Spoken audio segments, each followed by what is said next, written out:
नमस्कार बच्चों, आज हम पढ़ेंगे आपकी हिंदी की पुस्तक पाठ नंबर 2 टपका।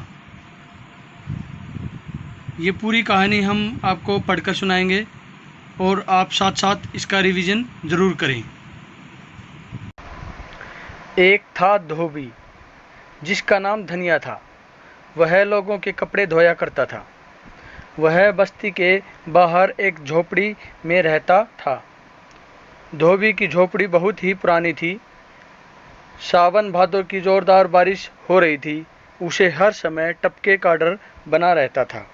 लोगों के कपड़े पर टपका पड़ जाए तो आई भारी आफत। टपके का दाग धुलता भी तो नहीं। धनिया अपनी पत्नी से कह रहा था, बड़े जोर की बरखा हो रही है। इतना डर मुझे शेर का भी नहीं जितना कि टपके का है। यह बात सुनी शेर ने, जो धनिया की झोपड़ी के पिछवाड़े खड़ा था। शेर ने सोचा, टपका तो मुझसे ताकतवर है। धनिया को भी मेरा इतना डर नहीं जितना टपके का है। उधर एक कुम्हार का गधा खो गया था। घटा टोप अंधेरा इतना कि हाथ को हाथ भी न सूझे। कुम्हार अपने गधे को खोजता आ गया धनिया के पिछवाड़े। अंधेरे में उसका हाथ शेर पर पड़ा। उसने सोचा कि उसका गधा ही खड़ा है। उस पर चढ़ बैठा और उसके कान पकड़ लिए। कड़कड़ाकर बोला, गधे के बच्चे, यहाँ छिपा खड़ा है। तेरी ऐसी गति बनाऊं कि याद करे सारी उम्र। शेर ने सोचा, आ गया टपका, अब खैर नहीं। वह सरपट दौड़ा। कुम्हार ने मन ही मन सोचा, यह गधा मेरे गधे जैसा तो नहीं है। वह तो मरियल सा था, लेकिन यह तो मोटा ताजा है, बिजली की तरह दौड़ता है। खूब हाथ लगा। शेर जंगल की तरफ दौड़ा जा रहा था। सहसा बिजली चमकी। कुम्हार ने गौर से देखा। यह देखकर उसके तो होश उड़ गए कि वह गधे पर नहीं, शेर पर बैठा है।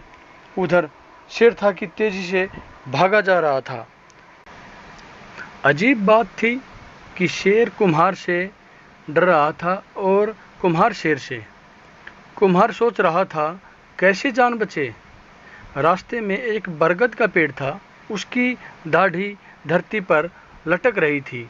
शेर जब बरगद के पेड़ के नीचे से गुजरा तो कुम्हार ने उछक कर बरगद की दाढ़ी पकड़ ली। शेर को अपनी पीठ हल्की लगी तो उसकी जान में जान आई। वह और जोर से भागा। वह डर रहा था कहीं टपका फिर आ दबोचे।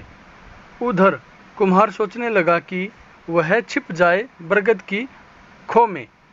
उसने बरगद की एक खो खोजी और छिपकर बैठ गया। वह सोच रहा था कि रात यहीं काट लूं। बरगद पर शेर चढ़ नहीं सकता। तड़के उतरकर घर चला जाऊंगा।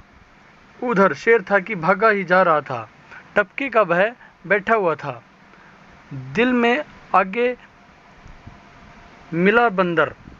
शेर की इतनी बुरी दशा देखकर बंदर ने कहा, मामा मामा, क्या बात है, कहाँ भागे जा रहे हो। भाग ले भांजे, जंगल में टपका उतर आया है। शेर ने हाँफते हुए कहा, मामा क्या बात करते हो, टपके से डर गए। मैं तो इससे बड़े चाव से खाया करता हूँ। बंदर ने हंसकर कहा, अरे भांजे, यह वह टपका नहीं है, बहुत भयंकर बला है। मेरे कान ऐसे जोर से पकड़े कि मुझे नानी याद आ गई। शेर ने गहरी सांस लेकर कहा, मामा दिखाओ तो सही, कहाँ वह टपका। बंदर ने पूछा। आखिर रहे बंदर के बंदर ही, शरारत किए बगैर नहीं रहोगे। चलो, शेर ने कहा। दोनों बरगद की ओर चले।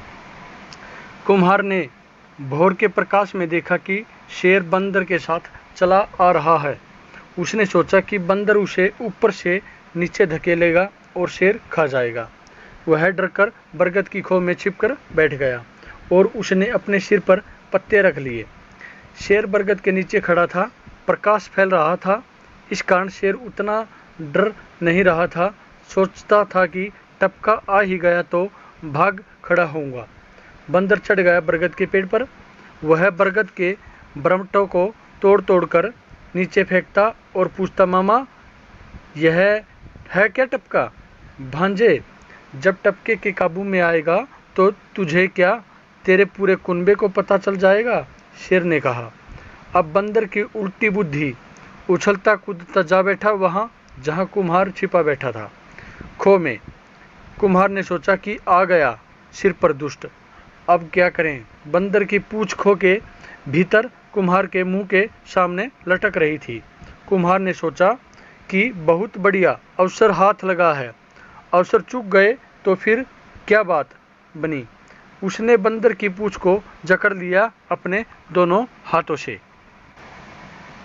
अब बंदर जब वहां से उछलकर दूसरी टहनी पर जाने का प्रयत्न करने लगा तो उससे वहां से हिला भी न गया। पूंछ भारी लगी। उधर शेर ने कहा, क्यों भांजे, क्या हाल है? अब बंदर भी डर गया। उसने पूंछ छुड़ाने के लिए जोर लगाया। कुछ जोर लगा बंदर का और कुछ जोर लगा कुम्हार का। पूंछ उखड़वा बैठा बंदर और धम से आ पड़ा नीचे। शेर पहले ही भाग खड़ा हुआ था। बंदर भी उठकर भागा। दोनों भागते भागते दूर निकल गए। शेर बोला, क्यों भांजे, आ गया ना काबू में टपके के? मामा, कौन कहता है कि वह टपका था, वह तो पूंछ उखाड़ था, बंदर ने हाँफते हाँफते कहा। बच्चों, ये थी आपकी कहानी जो कि शेर और कुम्हार गधे इनके इर्द गिर्द घूम रही थी।